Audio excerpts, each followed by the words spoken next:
Bibi, sa taglay niyang kulit, tsak ika'y mapapaibig. Ang bibi mo at ang bibi ko.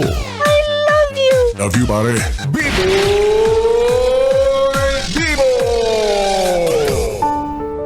Yes, friend! Ako'y nagbabalik, DJ B-Boy Bibo, para sa ating tuloy-tuloy na BB Time tungkol sa usaping bakit ang bilis kang pinagpalit. Grabe naman, tanong pa lang ang sakit na. Intro pa lang yun ha. Hay nako, ikaw ba yes, friend, sa mga oras na ito? Kung aalalahanin mo yung nakalipas na relasyon na pinagdaanan mo, ano yung mga bagay na tumatakbo sa isip mo? Ano yung mga katanungan na nananatili sa'yo? For sure, meron dyan na pinagkibit-balikat mo na lang, pinilit mo na lang kalimutan, pero syempre pinaalala ko para masaya, diba? At ganun talaga sa buhay, 'di ba? Yun nga yung katanungan natin, bakit ang bilis kang pinagpalit? Katanungan na mahirap hanapan ng kasagutan. Ganun talaga, may mga tanong na hindi mo alam yung sagot. For example, bakit walang split ends yung buhok mo sa kilikili? Ganyan. Kapag ba dumighay ka sa bibig, utot ang tawag doon. Utot sa bibig. Diba? Pero again, going back and kidding aside, isa yan sa mga mahirap bigyan ng sagot. Diba? Kasi yung sagot ay manggagaling lamang doon sa taong naging karelasyon mo, sa ex-jowa mo. Diba? Hindi mo naman pwedeng ipagtanong sa kahit sino. Hindi mo naman pwedeng itanong sa mama mo, sa mama ko, lalo na, diba? Doon mo lang malalaman yung kasagutan, yung katotohanan sa mismong taong involved. Which is mahirap, which is parang hindi na pwede pa, which is magmumukha ka lang tanga kapag tinanong mo pa siya. Pwede mo bang sabihin? Pwede mo ba siyang kausapin at tanungin na, huy, bakit naman ang bilis? Anong isasagot niya sa'yo? Anong pakialam mo? Diba? Ganun. Ganun yung posible mong makuhang sagot. Kasi oo nga naman. Anong pakialam mo? Ano pang pakialam mo? Knowing na hindi na kayo. Natapos na yung relasyon ninyo. Eh ano naman kung nakahanap siya agad ng kapalit? 'Di ba? Masakit na katotohanan. Masakit na hindi ako papanig sa'yo sa part na to. Kasi ito yung totoo, 'di ba, na labas ka na sa buhay niya. Labas ka na sa kwento. Hindi na kayo, wala na yung ugnayan ninyo. Kumbaga wala ka ng pakialam pa, wala ka ng kinalaman pa. Kahit sagutin pa niya yung tanong mo na bakit ang bilis na nakahanap ng iba. Yun yung realidad na kailangan mong tanggapin, kailangan mong harapin na regardless kung kailan siya jumowa ulit or makahanap ng bago, wala ka na doon. Wala ka ng pake.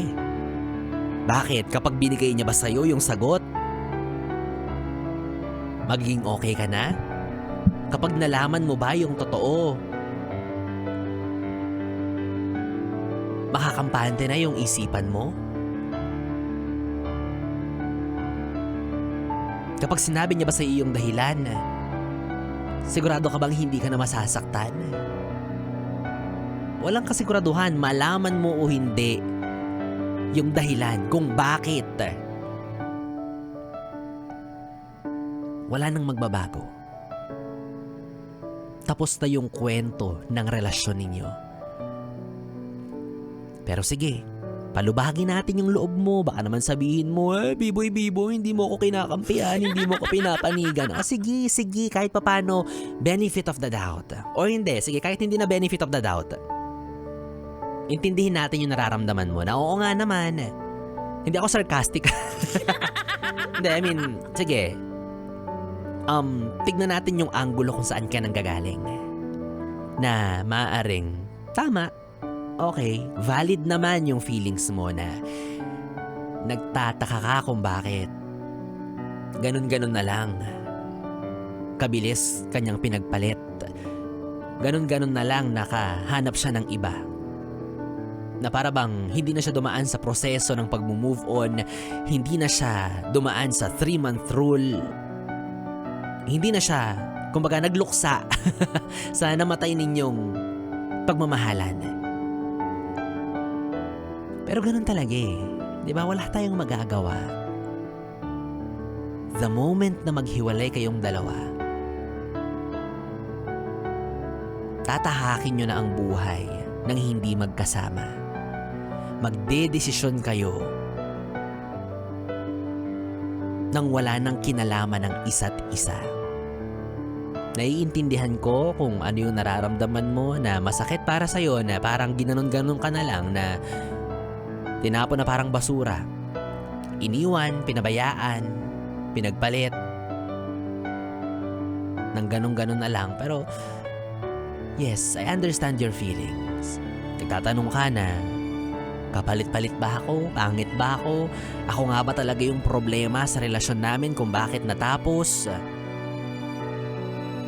Maraming tanong na tumatakbo sa isipan mo ngayon. But then again, walang magbabago kahit malaman mo yung totoo. And the best thing for you to do is to move forward. Regardless kung ano mang gawin ng taong yan sa buhay niya. Regardless kung sino man ang susunod na mamahalin niya. At ina-expect niya na ganun ka rin dapat. You move forward. You learn from your previous relationship.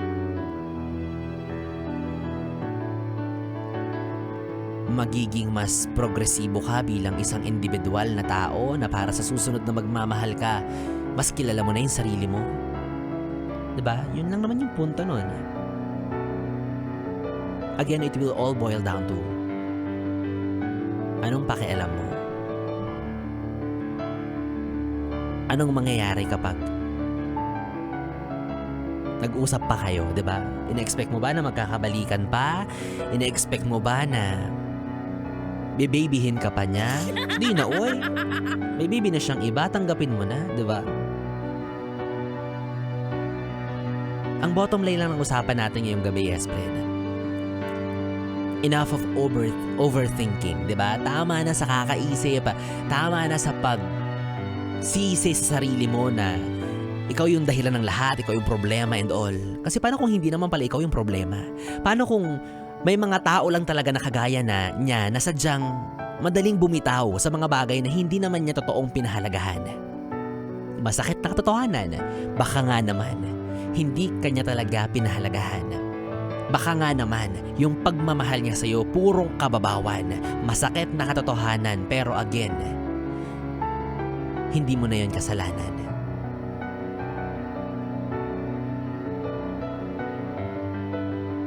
Dahil ang totoo,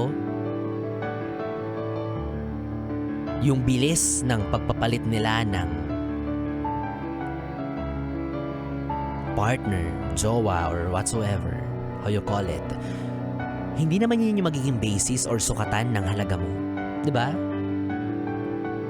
Maaaring sabihin na natin na sukatan lang yun ng kakayahan nila sa pabilisan mag-move on, diba?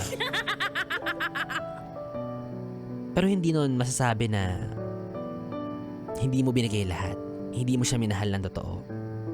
Sadyang may mga ganun lang talagang klase ng tao, diba, na kayang maghanap agad-agad ng kapalit. Kahit hindi pa nga tapos yung kwento minsan, may kapalit na, may karelyebo na, may nakaparada na nag-aabang sa kanya, diba? At habang ikaw, nagmamahal ng totoo, pinipilit mong kalimutan yung tao, tapos may ganito kang nalaman. Again, ang pinakamainam mong gawin, huwag mo na siyang pakialaman. Huwag mo nang siyasatin kung ano yung nangyayari sa buhay niya kasi labas ka na doon. Kung ano man yung landas na tinatahak niya, kung ano man yung panibagong istorya na isinusulat niya. hindi ka na bahagi nun. And again, ganun talaga ang life, di ba? May mga tao mabilis. Ako nga, hello. Si Biboy Bibo na lang mahalin mo. Hindi kita ipagpapalit agad pag naghiwalay tayo. Oo. Bibigyan ko ng palugit yung sarili ko, promise. Oo, wag ka lang malungkot, wag ka lang malumbay. Baka sabihin mo, Biboy Bibo, ang bilis mo ko pinagpalit. O sige na, hindi na ako jowa ulit. Cellphone niya, nahirapan akong palitan. Oh. Hello, hindi nga ako makabili ng bago. O pa kaya. So again, yes, friend. Enough of overthinking. Choose to move forward.